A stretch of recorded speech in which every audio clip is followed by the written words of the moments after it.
You've all experienced eating at weddings. You know that the food at the weddings is always expanding. There's food before the food, then there's food after the food. And all of those events demand consideration of brachot. Today, even in Eretz Yisrael, there is food served before the chupa and food served after the chupa. The food that's served after the chupa we call the dinner. That's not such a problem because we make hamotzi, and we know that hamotzi covers whatever we're going to eat during the dinner, more or less. We'll have to talk about that as well. But what about the food that you eat before the chupa?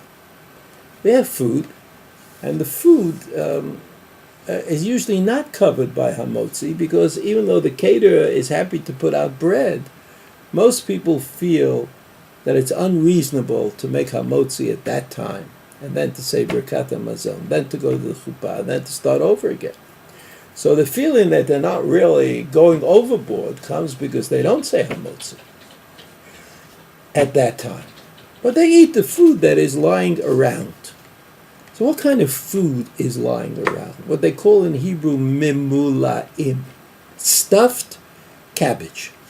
Now in the cabbage, you might stuff cabbage, stuff peppers. Inside there might be rice. There might be meat. There might be fowl. All these things can be stuffed into the cabbage.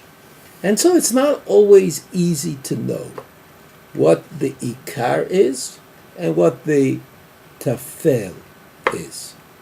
A rule of thumb, of course, would be that whatever's inside is more important than whatever's outside in holding it together.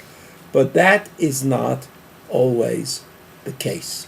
So if you don't know what the ikar is and what the tafel is, or if both of them are in some way important for the eating, then what you should try to do is make two brachot by separating the two different foods, the wrap and the content, and making a bracha on each one of them, so that the solution to the problem of this kind of safek, this kind of doubt as to which is the ikar, which is the tafel, is of course to make two brachot, one on each. But in order to do that properly, you have to make sure that kind of each of the two foods have its own identity, or it's especially important to you. And if it's important to you, then you would make, each one is important to you, then you'd make a bracha